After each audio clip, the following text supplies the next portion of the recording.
परभणी ते मुंबई असा long march निघालेला आहे।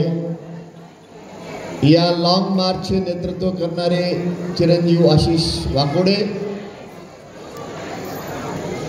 या लॉंग मार्चला आणि या आंदोलनाला अगदी पहिल्या दिवसापासून उत्स्फूर्त पाठिंबा देणारे परभणी शहराचे आपल्या समाजाचे पहिले महापौर रवींद्रजी सोनकांबळे,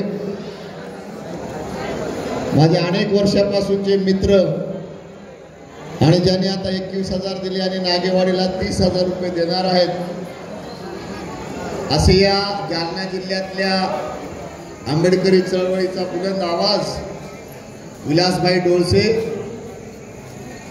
या एक सिनियर माणूस मार्गदर्शक माणूस सोबत असा म्हणून लॉंग मार्चला सातत्याने सोबत आजारी असताना गाडीत बस असे करणारे आमचे महापुरुष सिद्धार्थजी भराडे, जालना जिल्ह्यामध्ये ज्यांनी सगळं नियोजन अगदी वाटेवर फाट्यापासून कुठं काय आहे काय नाही, गाडी घेऊन गाद्या नसल्या तर गाद्या आण, पाणी आणण्याची व्यवस्था करण्यासाठी धडपडणारे सुरेशजी खंडागळे, आमच्या परभणीपासून आणि परभणीच्या अंगोदा चंद्रशेखर आझाद रावण यांना परभणीत आणण्यासाठी धडपड करणारे भीम आर्मीचे राष्ट्रीय सरचिटणीस अशोकभाई कांबळे, कदम साहेब, बंशी शेळकेजी, प्रदीप वावळेजी, आमचे बराडेताई, बाकी आमच्या सगळ्या निसर्गनताई, सगळ्या जावई, राहुल मकरन, गुंडे, बाकी सगळे आले का सगळ्याचे नाव राहिले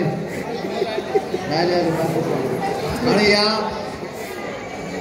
राममूर्ती नगर येथे अत्यंत चांगलं आमचं स्वागत करणारे प्रेमानंद मंगरे आणि पंचक्रोशीतले सगळे माता भगिनी आणि बंधूंनो, आज आपल्याला सगळ्याला माहिती आहे परभणी सोडून बाकी गावातनं कोण कोण आले जरा हात वर करा। परभणी सोडून या खेड्यापाड्यातले कोण कोण आले, माझ्या माता भगिनी हात वर करा। ठीक आहे, आता याच्यातले मुंबईला कोण कोण येणार हात वर करा।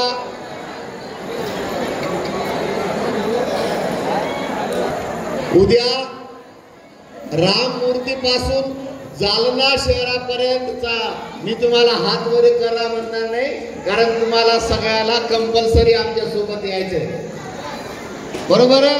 मग हात वर करा आता। म्हणजे ह्या माझ्या माता भगिनी बांधव हे सगळे राममूर्ती पासून जालनाच्या नागेवाडीपर्यंत येणार आहे। नागेवाडीला जेवण करायचं आणि मग आपल्या आपल्या घरी परत जायचं। पण 18 फेब्रुवारी कुठे यायचं? आमचे विलासभाई म्हणले 50,000 से सरकार डरने वाली क्या? 5-10 लाख का मोर्चा वैसे सरकार डरने वाली नहीं। आपल्याला माहित आहे की हा लॉंग मार्च सगळ्या गरीब माणसांनी काढलेला आहे। याच्यामध्ये ज्यांचे नाव मोठे आहेत ते कोणीही मोठे नेते याच्यामध्ये सामील दिले नाही किंवा पाठिंबा दिला नाही आणि पोरं सगळे हाकला व्हायचं। म्हणून सगळ्या मोठ्या नेत्याच्या पोटात दुखू लागलं की आशिष वाकोडे आता या नेतृत्व करतो काय राज्याचं। आमची परभणीची सगळी जनता राज्याचं नेतृत्व करण्यासाठी सुद्धा आशिष वाकोडेच्या पाठीशी आहे। आपल्या समाजामध्ये नेतृत्वाचे फार प्रश्न आहेत। नेतृत्वाच्या प्रश्नाच्या साठी आपण लढत असतो, म्हणून समाजातले सगळे प्रश्न आपले जशाचे तसे आहेत। एवढा आंबेडकरी समाज लढवय्या असताना सुद्धा हरामखोर पोलिसांची आपल्या माणसांना, या बहिणींना, तरुणांना जल्लादाप्रमाणे मारण्याची हिम्मत कशी होती? हिम्मत ह्याच्यासाठी होती की हे लोक एकत्र नाहीत, यांना आपापसात भांडत ठेवा आणि ह्यांच्या समाजावर अन्याय करत राहा। म्हणून हा लॉंग मार्च आहे, हा कुठल्याही मोठ्या नेत्याच्या आशीर्वादात नाही, तर माझ्या खेड्यातल्या ग्रामीण भागातल्या माता भगिनी आणि बांधवाच्या भरोश्यावर निघणार आहे। आता महापौर रवीजी सोनकांबळेंनी सांगितलं, मला वाटतं आणखी कोणी सांगितलं की रवीने सांगितलं की मोठे मोठे माणसं कोणीही भेटत नाहीत, एखाद दोन त्यांच्यामध्ये अपवाद असतील, पण परभणी पासून राममूर्ती पासून आपल्याला सगळ्याला जी मदत केली आहे ते गरीब माणसाने मदत केली. गरीब माणसाने, कुठल्याही मोठ्या माणसाने मदत केली नाही. काही जण कोणाकडून तरी आणून काहीतरी बिर्याणी करायला, अरे बिर्याणी खाण्याची वेळ आहे. आपला समाज आहे ते खातात, जेव्हा खायचे तेव्हा खाऊ, पण कोणी दिलं तर खाऊ ना, आपणच खायचे काम. परभणीहून आणायची ना, असं नका करू बांधवांनो. खाण्याच्या बद्दल सुद्धा मी रवी भाऊला सांगितलं की आपण ज्यांच्या पोटी जन्माला आलो ते तथागत भगवान बुद्धाचं महापरिनिर्वाण कशामुळे झालं माहित आहे तुम्हाला? माहित आहे, सगळ्याला माहित असेलच.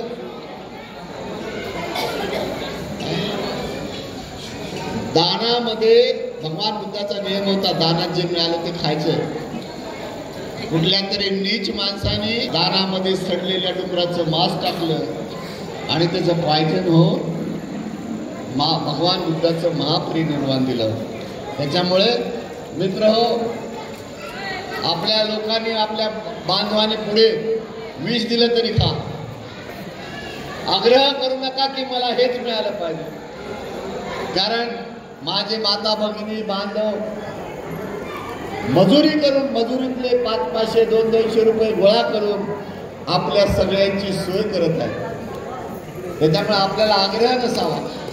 जे त्यांनी कुठल्या चटणी खाऊ घातली, काल कार्यकर्त्यांनी तिथे दाल बाटी खाऊ घातली, तिथे खीरपुरी खाऊ घातली. आता खीरपुरी सोबत तिखट नव्हतं म्हणून आपला किती थैथयाण झाला. एखाद दिवशी एखादी गोष्ट कमी मिळाली तर काय फरक पडतो? लोक म्हणतील हे खाण्यासाठी आले, आपल्या खाण्यासाठी नाही. तुम्ही भाषण, भूक लागलेली असल्या सुद्धा तुम्ही भाषण ऐकतात. तुम्हाला राशनची गरज नाही, भाषणची गरज आहे, विचाराची गरज आहे. त्याच्यासाठी तुम्ही बसलात की. आणि मला अभिमान आहे माझ्या आंबेडकरी जनतेनं परभणीपासून राममूर्तीपर्यंत गाडीचीही कमी पडू दिली नाही आणि पूर्ण औरंगाबाद जिल्ह्याच्या बाउंड्रीपर्यंत, संभाजीनगर जिल्ह्याच्या बाउंड्रीपर्यंत सगळ्या आपल्या लोकांनी पुढचं आपलं नियोजन तयार ठेवलेलं आहे. काही लोक, मी काही वाईट बोलू नये, मी पहिल्यापासून जरा टाळत असतो पण मला राहत नाही. काही लोक या लॉंग मार्चच्या नावावर दुकानदारी पण करत आहेत. म्हणून आम्ही बाजूला गेल्यावर तुम्ही मला दादा आशिष काय करायला की तिकडं आम्ही आव्हान केलं लोकांना की जे काही करायचं ते आमच्या प्रदीप पवाळेचा नंबर देणार आहोत आम्ही, त्यांच्याजवळच द्यायचं. बाकी कोणाला इतरत्र दान देऊ नका. कारण लोक तिथं औरंगाबादमध्ये अनेक लोक काही दुकानदारी करते आणि औरंगाबाद संभाजीनगरची तर दोन्ही मुक्कामाची व्यवस्था प्रचंड झालेली आहे. चिखलठाण्याचे बौद्ध विहार आहे, तिथले माता भगिनी बांधवांनी केलेले आहे आणि बुद्ध लेणीवरचा मुक्काम आपल्या भंतेची तर सगळी सोय केलेली आहे. आम्ही बुद्ध लेणीवर मुक्काम ठेवला आहे त्यासाठी की सगळे तुम्ही जे सोबत आलेले आहेत त्यांना सगळ्यांचं तिकीट काढून लेणी दाखवण्याची जबाबदारी माझी आहे. 2 घंटे तुम्हाला तिथे आराम करायचा. काय अन्याय झाला? 12-12, 13-13 वर्षाच्या मुलीला घरामध्ये काढून 10-10, 12-12 पोलिसांनी तुडून मारलं. तुमच्या आमच्यातली एक भगिनी वच्छलाताई मानवते, तिला 10-12 पुरुष पोलिसांनी तुडून मारलं. आणि भाई मारल्यामुळं पायावर गोळे आले. अँजिओप्लास्टी झालेल्या माझ्या त्या भगिनीला पोलिसांनी अशा उड्या मारायला लावल्या, पायावर तिच्या गोळे आले म्हणून उड्या मार. आणि जेव्हा तिला बाथरूमला जायचं म्हणे, लघवीला जायचं म्हणून सांगितलं तर तिच्या गुप्तांगावर लाथा मारल्या, मृत्यू इथंच बनवलं. हे नीच जातीचे जल्लाद पोलीस जोपर्यंत घरी बसणार नाहीत 302 चा गुन्हा जोपर्यंत दाखल होणार नाही तोपर्यंत हे आंदोलन मागे घेतलं जाईल. मी त्या दिवशीच म्हणलो प्रशासनाला, आयजी पुढे म्हणलो, रवीजी होते, अरे काट्या घेऊन आणि अंगावर ड्रेस घालून तर कोणी मोठं होईल. काट्या सोडून आणि ड्रेस सोडून माझ्या समाजासोबत या. माझ्या आया बहिणी तुमची लंगोटी तरी जागेवर ठेवतात कसा. पोलिसांच्या बळावर राज्य शासन आंबेडकरी जनतेचा आवाज दाबणार असेल तर माझी ही आंबेडकरी जनता कदापिही खपून देणार नाही. विजय बाबा वाकोडे सातत्याने या आंदोलनाचं नेतृत्व करत होते. शहीद सोमनाथ सूर्यवंशीचा पोलिसांनी खून केला, त्याच्या विरोधात आपण सगळे 10-15 हजार लोक त्या दिवशी कलेक्टर ऑफिस पुढे बसलो होतो. बाबाला खूप त्रास होत होता, कारण जो माणूस पोलिसांना मदत करतो त्यालाच या हरामखोरांनी आरोपी नंबर 1 केलं आणि बाबाला सातत्याने टार्चर केलं. तुम्ही अटक व्हा, तुम्ही अटक व्हा, भाई अटक व्हा, अटक व्हा. बाबाला वाटलं मला अटक करतील, इतकं माझ्या समाजाला मारले, आम्ही जर अटक होऊ तर समाजाचं काय होईल. या भीतीनं, या धडकेने 5:30 वाजेपर्यंत मी आणि बाबा भराडे ताईला माहिती, खुर्चीवर दोघं आम्ही खांद्याला खांदा लावून बसलो होतो. आणि जेव्हा शहीद सोमनाथ सूर्यवंशीची अंत्ययात्रा निघणार होती तेव्हा आम्ही दोघं उभे होतो. बाबा थकला होता, म्हणलं बाबा मी पण आज, मला टायफॉइडचा आजार होता, बाबा मी पण आजारी आहे, तू पण आजारी आहे, आपण दोघं गाडीने जाऊ म्हणलं त्या स्मशानभूमीमध्ये.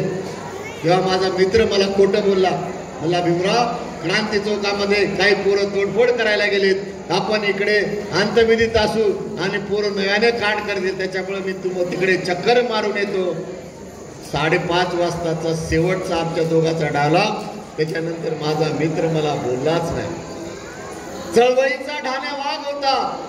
कुठलाही सवर्ण समाजाचा माणूस कदम साहेब एखाद्या गरीब माणसावर अन्याय झाला, ते माणूस विजय बाबाकडे वाकडेकडे गेला, म्हणलं की आता हे मिटवावं लागतं, नाही तर जेलमध्ये जावं लागतं, अशी भीती त्या माणसाची होती. जिल्हाधिकारी असो, पोलीस प्रशासन असो, विजय बाबा वाकोडेशिवाय कुठलंही आंदोलन मिटत नव्हतं. या